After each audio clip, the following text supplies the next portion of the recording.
Akhil Bharatiya Congress committee ने प्रदेश में विधानसभा उपचुनाव के लिए 3 प्रत्याशियों के नामों की घोषणा कर दी है। सुजानपुर से कैप्टन रंजीत सिंह राणा, कुटलहर से विवेक शर्मा और गगरेट से राकेश कालिया उपचुनाव लड़ेंगे।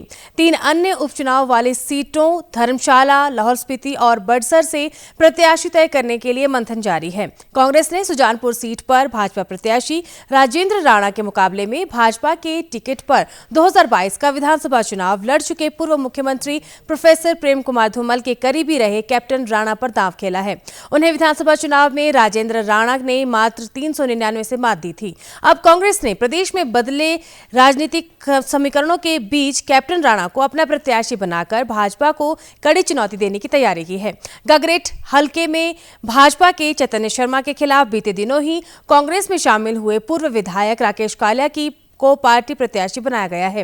कालिया 2 बार गगरेट से विधायक रह चुके हैं। 2022 के विधानसभा चुनाव के दौरान चैतन्य शर्मा को कांग्रेस का टिकट मिलने पर कालिया नाराज होकर भाजपा में शामिल हो गए थे।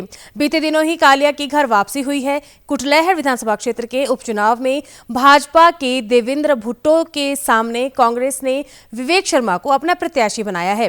विवेक शर्मा को कांग्रेस प्रत्याशी बनाने का कुछ दिन पूर्व ही मुख्यमंत्री सुखविंदर सिंह सुक्खू ने ऐलान भी कर दिया था। कल शाम को कांग्रेस के राष्ट्रीय अध्यक्ष मल्लिकार्जुन खड़गे की मंजूरी से पार्टी के राष्ट्रीय संगठन महासचिव के.सी. वेणुगोपाल ने आधिकारिक तौर पर तीनों प्रत्याशियों के नामों का ऐलान किया।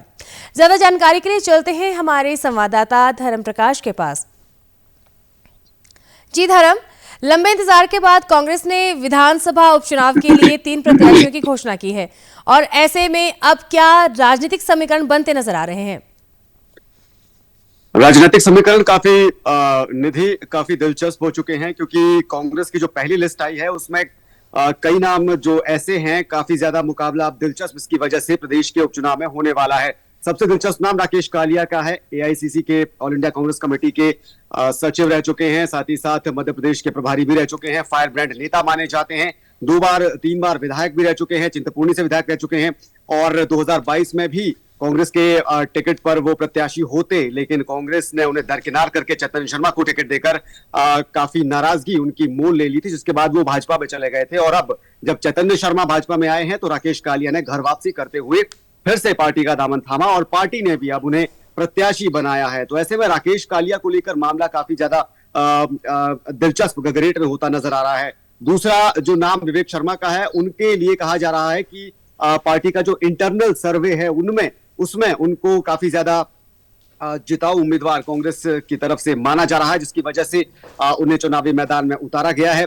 और तीसरा नाम जो इस लिस्ट में है वो सुजानपुर से कैप्टन रंजीत राणा का है। राणा वर्सेस राणा मुकाबला सुजानपुर में होता नजर आ रहा है। रंजीत राणा का नाम भी इसलिए दिलचस्प है क्योंकि उनकी वजह से सुजानपुर की सीट पर होने वाला बाई इलेक्शन भी काफी ज्यादा इंटरेस्टिंग हो गया है, क्योंकि अगर आपको याद होगा तो इस सीट पर ये दोनों उम्मीदवार पहले 2022 के चुनाव में भी इससे पहले के चुनाव में भी आमने सामने थे, लेकिन बस फर्क इतना था कि दोनों की पार्टियां अलग थी।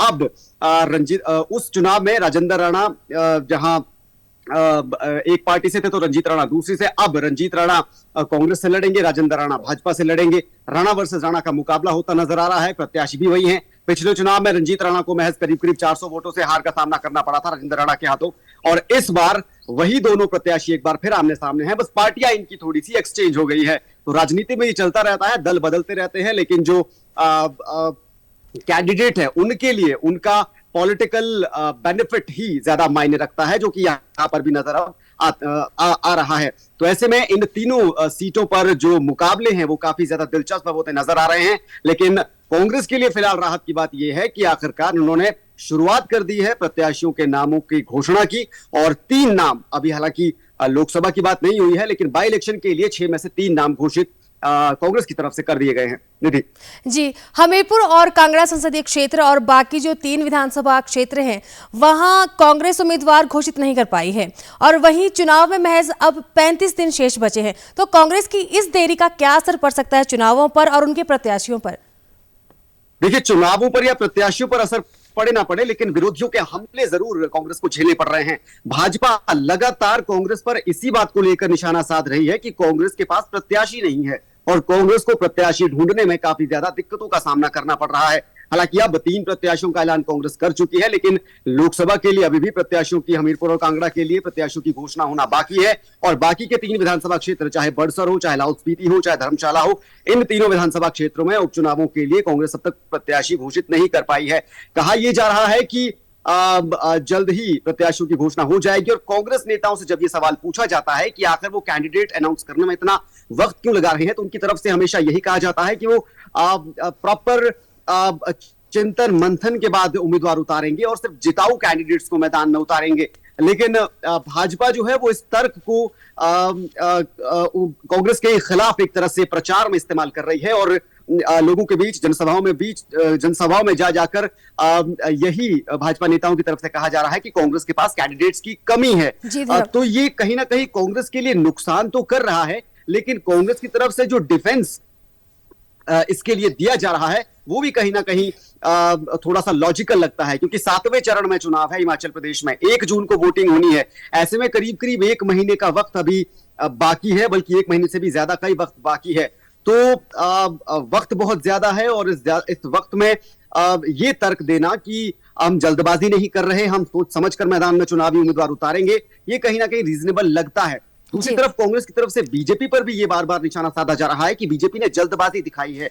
हालांकि बीजेपी के द्वारा पहले उम्मीदवार मैदान में उतारने से कहीं ना कहीं पॉलिटिकल बैक बीजेपी का स्ट्रांग जरूर नजर आ रहा है, क्योंकि आश्वस्त एक तरह से बीजेपी उम्मीदवार नजर आ रहे हैं चुनाव को लेकर उम्मीदवारों के प्रत्याशियों के ऐलान के बाद। जानकारी के लिए आपका बहुत बहुत धन्यवाद।